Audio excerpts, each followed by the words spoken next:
Dear students, we're going to discuss about intellectual disability and its definitions, causes, and its management. Here, the students are going to discuss about the intellectual disability, how it's been developed, and how it's going to be affecting the individual with the definitions and prevalence, causes, and everything. So let's begin with that.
Good morning everyone, I am Abhinaya. Now I am going to present a topic about characteristics and diagnosis of intellectual disability. The general characteristic of intellectual disability is totally 5.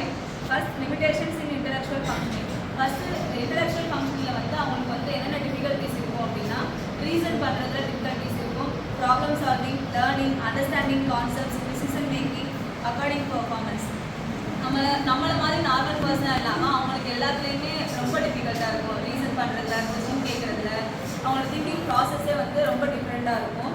அடுத்த limitations இன் adaptive behaviour தான். நம்ம daily routines பண்ணுறதுல அவங்களுக்கு என்னென்ன difficulties இருக்கும் அப்படின்னா concept, social skills, practical skills, educational skills எல்லாத்துலேயுமே அவங்களுக்கு வந்து ரொம்ப டிஃபிகல்ட்டிஸாக இருக்கும்.